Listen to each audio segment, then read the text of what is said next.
Hello बच्चों, welcome to our channel SRS learning. और ये हमारी साइंस की 6th क्लास की बेटा वर्कशीट है। वर्कशीट का जो नंबर है वो है 23 और जो हमारी डेट है वो है 18 दिसंबर 2020। बच्चों, इसमें जो आज हमारा चैप्टर चल रहा है वो हमारा न्यू चैप्टर शुरू हुआ है, the living organism and there surroundings. तो ये 9th चैप्टर है आपकी NCERT बुक का। तो लेट्स रिवाइज।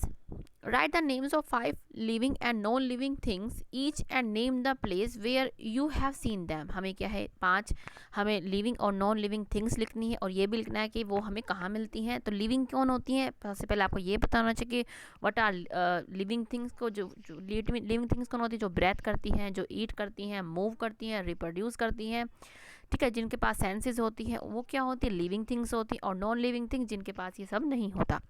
आप क्या लेजार्ड जैसे ऑन द वॉल आप देखते हैं, ठीक है, जैसे क्या है आप कैट, ठीक है, कैट देखते हैं। आप होम में भी देख सकते हैं, आप बाहर भी देख सकते हैं।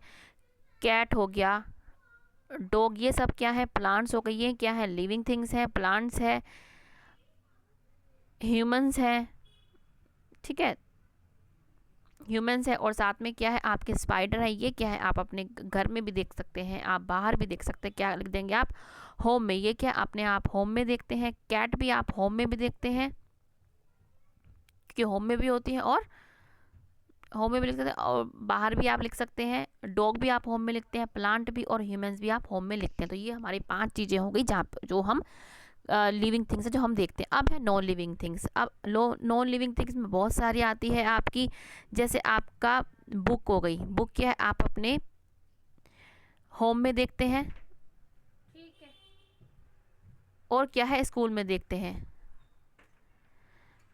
पेन, जो आपका पेन आपके घर पे भी देखते हैं, आप स्कूल में भी देखते हैं। और क्या है आपका चेयर, ये भी आप स्कूल में भी होती हैं, चेयर घर पे भी होती हैं। डेस्क, ठीक है, ये भी क्या है आपके होम में होती है, स्कूल में होती है। और आपका बेड, जिस पे आप सोते हैं, बेड, ये क्या है आप होम में देखते हैं, ये आप होम में देखते हैं, ये आप लिख सकते हैं, ठीक है बच्चों। तो ये हमारी 5 नॉन लिविंग थिंग्स होंगी। अब हम चलते हैं आगे। व्हाट आर अडेप्टेशन, की the presence of specific features or certain habits which enables a plant or an animal to live in its surrounding is called adaptation। कि वो मतलब कोई फीचर है जिससे क्या है, एक कोई भी प्लांट हो या कोई भी इंसान हो, वो क्या अपने आप को क्या अडेप्ट कर लेता है कहीं पे भी रहने के लिए, उसको बोलते हैं अडेप्टेशन। अब क्या हैबिटेट, हैबिटेट कहाँ क्या होता है, जहाँ पे जो कोई रहता है उसको उसका हैबिटेट बोलते हैं। जैसे the surroundings where organism live is called habitat. के सराउंडिंग्स मतलब आसपास का जहाँ जहाँ पे क्या है कोई भी ऑर्गेनिज्म कोई भी हो सकता है, वो रहता है, उसको उसका हैबिटेट बोलते हैं। जैसे हम क्या है अपने यहाँ पे रहते हैं, ठीक है वो क्या उसका हैबिटेट, कोई क्या है पानी में रहता है, वो उसका हैबिटेट हो गया, ठीक है, कोई क्या है टेरेस मतलब कोई ज़मीन पे रहता है, वो उसका क्या है हैबिटेट हो गया। अब है aerial habitat, it is a form of plants and animals that can do their activities in aerial environment. Aerial क्या होता है, मतलब हवा की जो एनवायरनमेंट, ये वो हैबिटेट है जहाँ पे लोग क्या है हवा में रहते हैं। जैसे आपका कोई पक्षी हो गया, वो भी क्या है आपका हवा में रहता है, ठीक है। जो पेड़ होते हैं लगते वो मतलब गमले में, लेकिन वो रहते तो हवा में ही है, तो इसलिए क्या है एरियल हैबिटेट्स है। अब क्वेश्चन क्या है कि write the names of 2 aerial organism, के 2 एरियल ऑर्गेनिज्म्स के नाम लिखने हैं। वो कौन से हैं आपके, देखो आपका क्या है, जो बर्ड्स होती है वो जो आपका पैरट होता है वो भी क्या है एरियल में रहता है, हवा में रहता है। आपकी काइट, जो आपकी चील होती है वो भी हवा में रहती है, ठीक है। आपका बटरफ्लाई हो गई, ये भी सब क्या रहते हैं, हवा में रहती हैं, ठीक है। तो ये आपका ये मंकी भी क्या है हवा में, मतलब वो क्या पेड़ों पे कूदता रहता है, वो भी हम लिख सकते हैं, ठीक है। अब हम चलते हैं आगे कि एक्वाटिक हैबिटेट्स के एक्वाटिक हैबिटेट होता क्या है। It is formed of plants and animals that live in water. के ये उनसे बनता है जो मतलब ये वो होता है जो क्या पानी में रहते हैं। सिंपल सी लैंग्वेज में हम समझे तो ये वो हैबिटेट है जो पानी में, जो ये किससे बनता है, जो एनिमल्स या प्लांट जो है पानी में रहते हैं, ये उनसे बनता है, ये होता है एक्वेटिक हैबिटेट। अब हमें इसमें भी 2 ऑर्गेनिज्म के नाम लिखने हैं कि write the names of 2 aquatic organism. वो कौन कौन से होंगे हमारी शार्क क्या है हमारी पानी में रहती है, ठीक है, शार्क हो गया।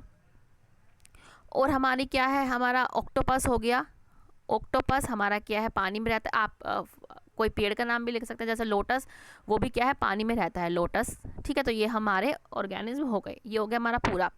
अब चलते हैं टेरेस्ट्रियल हैबिटेट्स, कि it is formed of plants and animals that live on land. ये कि उनसे, उन ऑर्गेनिज्म से बनता है जो प्लांट्स, और ये उन मतलब ऑर्गेनिज्म से बनता है जो प्लांट्स एंड एनिमल जो कौन लैंड पे रहते हैं, जो लैंड पे रहते हैं उनका जो हैबिटेट होता है वो क्या होता है, टेरेस्ट्रियल हैबिटेट। तो right the names of 2 terrestrial organism, ये तो बहुत सारे होते हैं जो आपका, ठीक है, ये क्या आपका डॉग हो गया, आपकी काव हो गई, ये सब क्या रहते हैं, ये लैंड पे रहते हैं। आपकी कैमल हो गई, ये बहुत सारे होते हैं, आपका टाइगर हो गया, आपका लोयन हो गया, ये सब क्या है, आपके टेरेस्ट्रियल हैबिटेट्स वाले जो है ऑर्गेनिज्म है, जो टेरेस्ट्रियल मतलब लैंड पे रहते हैं।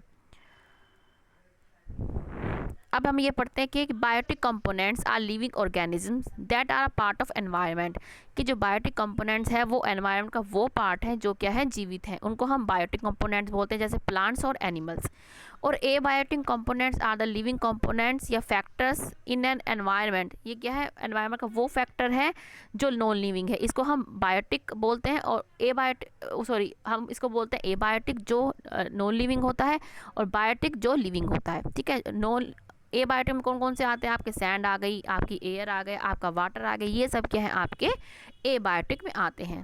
अब हमारा क्वेश्चन क्या है कि list the important characteristics of living things which differentiate them from non living things and living things. अब हमें क्या है, कुछ ऐसे फीचर्स लिखने हैं जो लिविंग थिंग्स और नॉन लिविंग थिंग्स को एक दूसरे से क्या है, अलग करते हैं। सिंपली हमें क्या है, इसको हमें मतलब डिफरेंशिएट करना, अंतर लिखना है इसके बारे में। तो हम लिविंग में क्या लिखेंगे, हम ऐसे लिख देंगे, लिविंग क्या आएंगे, हम लिविंग में क्या लिख सकते हैं, ब्रेथ कर सकते हैं, मतलब सांस लेते हैं, लिविंग थिंग्स ब्रेथ करते हैं, ईट करते हैं, ग्रो होते हैं,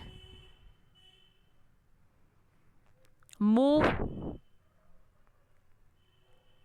एंड हैव सेंस। और क्या कहते हैं, आप the living organism have, they have breath, they, ठीक है। तो आप ये लिख देंगे, breath, eat, grow, move and have senses. और क्या है, सेंस रखते हैं, and have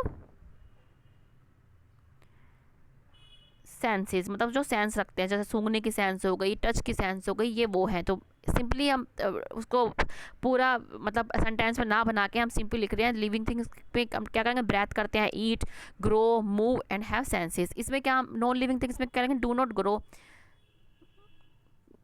non living things लिखेंगे do not grow, GROW, eat, वो ईट भी नहीं कर सकते, do not grow, do not eat, move, breath मतलब सांस भी नहीं ले सकते, and not have senses, not have senses, SENSES, senses, ठीक है। जो मतलब उसमें क्या सेंसेस नहीं होता, मतलब सूंघने की, टच करने की। तो ये हमारे क्या है, differentiate between living and non living things, मतलब ये आप यहाँ से बेटा देख के लिख ले, ठीक है बच्चों।